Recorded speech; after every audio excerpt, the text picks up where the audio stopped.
So what will it be? Will you continue to live a life of mediocrity? Are you content to dwell in misery? Has it come to this? Is there no hope, no drive, no tenacity? Well, of course not. Or you wouldn't be here listening and watching me. I'm E. Marie Hall, Mindset Mastery Success Coach, best-selling author of Think on These Things with my son, Coach Quentin McCain. And today I'm going to teach you how not only to bounce back, but how to bounce back better. Now I know that's a tall order. You might rather be binging on Netflix or watching reality TV, but you're here with me. So we are going to learn how to bounce back better. Who's in? I know what you're thinking. You have no idea what I've been through. My career, my family, my relationships. And to that I say, you're right. You may say life will never be the same. We've been hearing that a lot, right? Of course it won't. It never is. Accept that. Accept that we are in constant change every day. But you and I, we have control because we can empower our emotional mind to bounce back better. I promise you. Stay tuned. First of all, we have to address whatever is going on in our lives head on. Face it head on. No cowering in the corner. No running from it. Face it head on.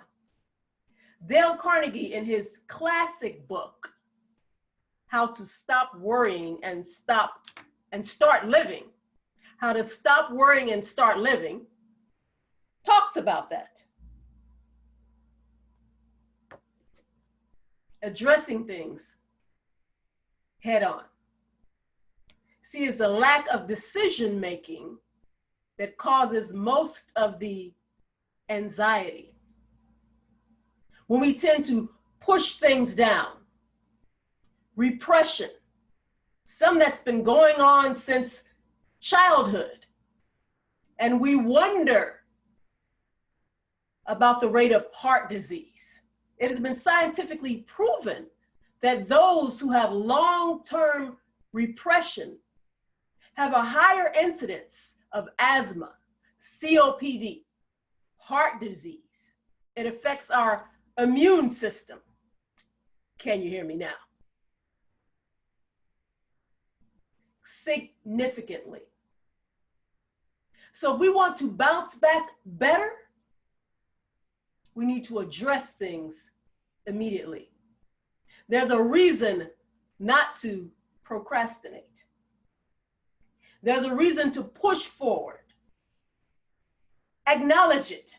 Because see, when we acknowledge the angst, it immediately loses some of its power. Immediately. When we shine a light on it, it drains the energy from it. Believe it or not. Acknowledge whatever it is. What are you feeling? Anger, pain, resentment, fear. There's a whole lot of fear going around. Name it. Name it, claim it, and tame it. Because see, when we acknowledge it, we can examine it and we can send it packing. But if we ignore it and pretend it doesn't exist, it remains in our body, in our cells, doing damage, damaging our immune system. The Body Keeps the Score is a great book that talks about what stress does to our bodies, what trauma does to our bodies. I highly recommend it. So the first thing we're going to do to bounce back better is address whatever is going on with us. Is face it up front, head on. You in? Awesome, we're off to a good start. I mentioned claiming it. Now, when I say claim it, I don't mean cling to it for dear life and drag it around on our backs and wear it as a cloak of honor. No. Claim it enough to deal with it, to address it, and move on. Because repression does a whole lot to our bodies, particularly when we hold on to it from childhood. Some things we may not even remember, but they still affect us as adults. The coping mechanisms that we used as children or young adults were fine. The only problem is we're not kids anymore. And now they are affecting our relationships, our careers, our finances, our family members. So we have to develop mechanisms for coping with the stress, with the crisis, that are healthy. And it's quite easy to do that once we get the right tools. As I was cleaning out a cabinet in my room quite a while ago, piles and piles of papers, totally unnecessary. I asked myself, why did I keep all this stuff? Like, who does this? Who could be a perfectionist and a hoarder?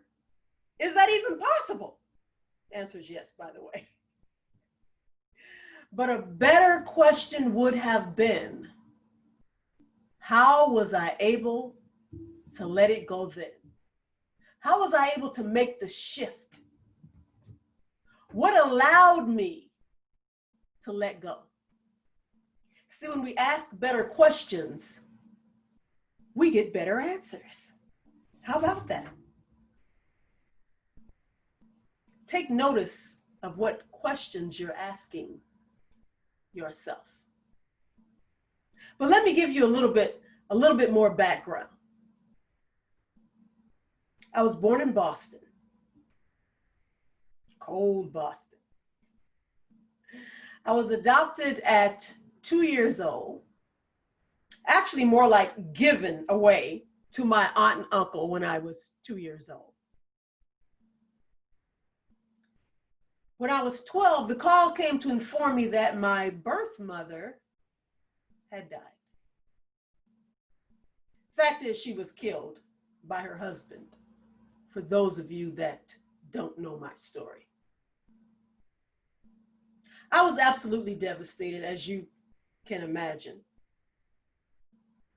And 12, 13 is a difficult age for girls as it is, but compound that with losing your birth mother. Because in my mind, first she gave me away, and then she left. Couldn't talk to her, couldn't ask her any questions. She was gone. And her husband killed her. I didn't understand how you could love somebody one moment and then kill them the next. Can you? That's a lot to wrap your mind around, particularly at 12 years old. So I struggled with that.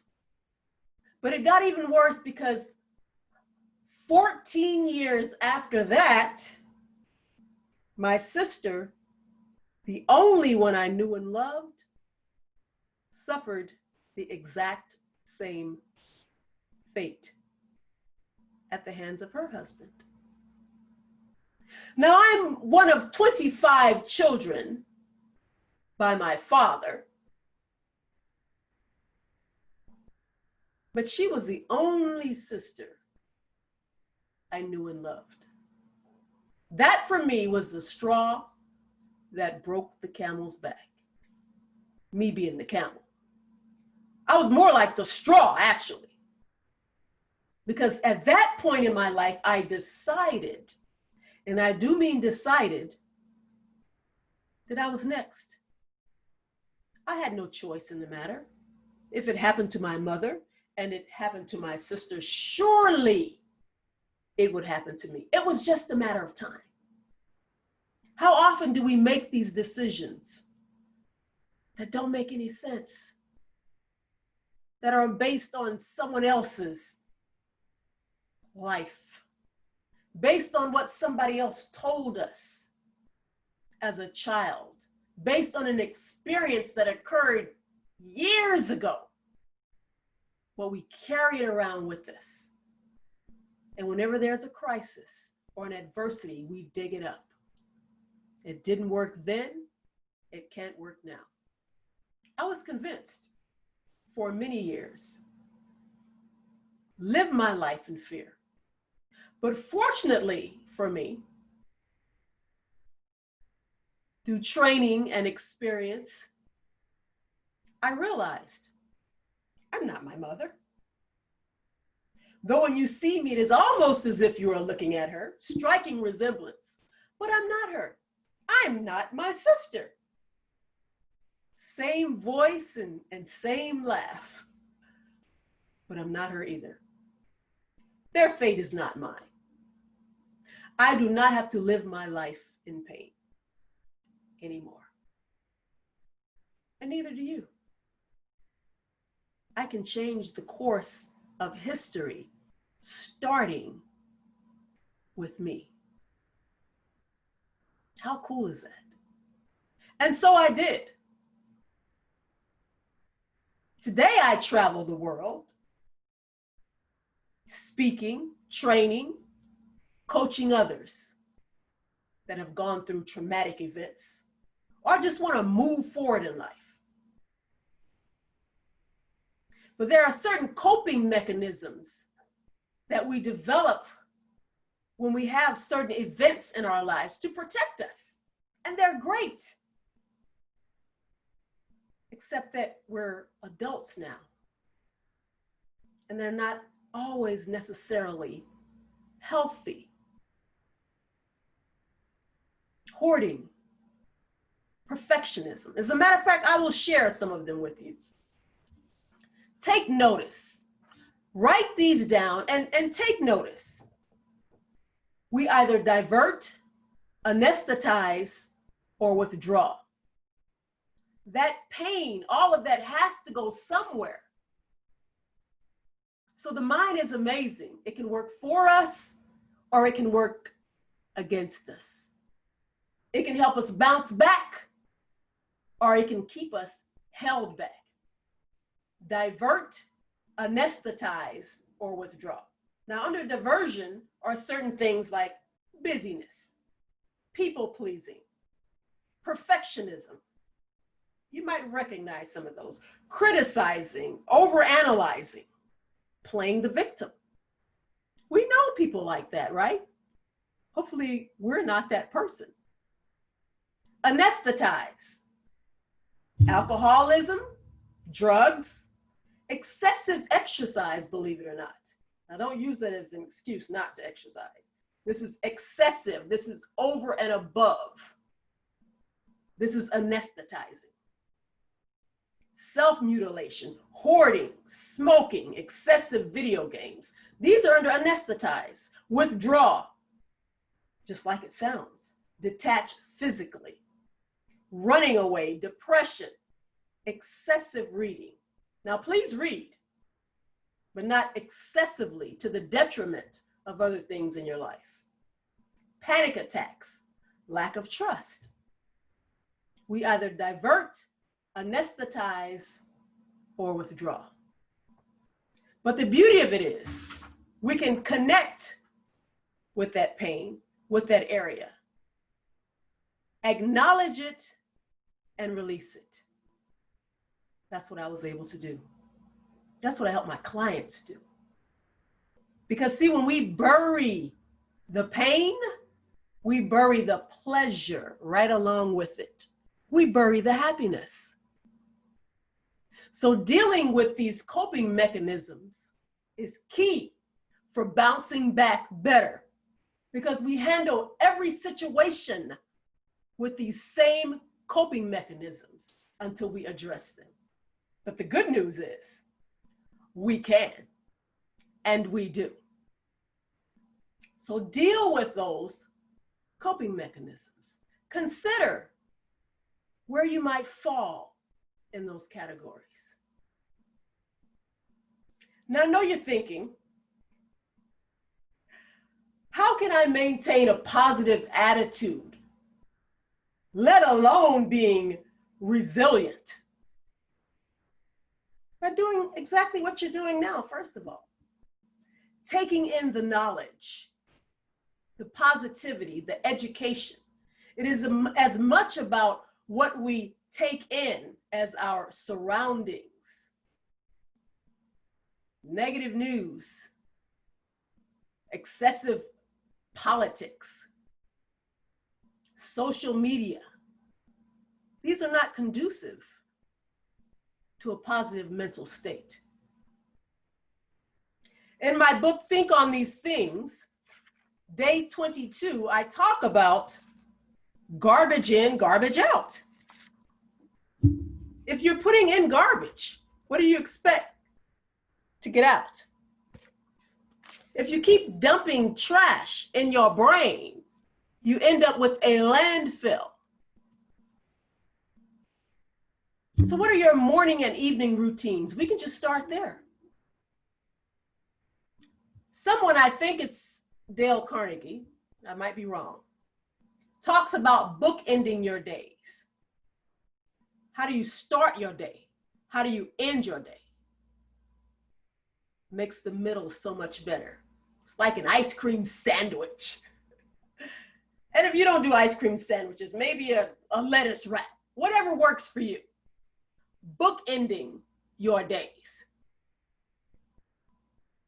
This allows you to bounce back better. Because when you maintain a routine like this, grooves are made actually in your brain. And it's easier to get back into that habit, no matter what's happening in your life. So think about a morning routine, one that includes body, mind, and spirit. I challenge you, if you don't have one, develop it today. Set your time to awake. Get up. Start your life. Decide what you are going to do each day. Some things like prayer, meditation, journaling, exercise, listening or watching something positive or educational. All these things help you to bounce back better. Face life head on. Deal with your coping mechanisms and develop a positive state of mind. Work on it daily. And you too will bounce back better. But you have to choose. The choice is yours. Will you remain in mediocrity? Will you complain and blame and remain in misery? The choice is yours. Or will you take control of your life? Will you bounce back better? Go to my website right now, Mindset Mastery mindsetmasterysuccess.com. Mindset Mastery Success. There you can download my free guidebook, 7 Steps to Mindset Mastery. See, your mind can either work for you or it can work against you. No matter what anybody says, it all starts and ends in your mind. mindsetmasterysuccess.com for your free guidebook. And you can find me on all social media outlets at E. Marie Speaks. At E.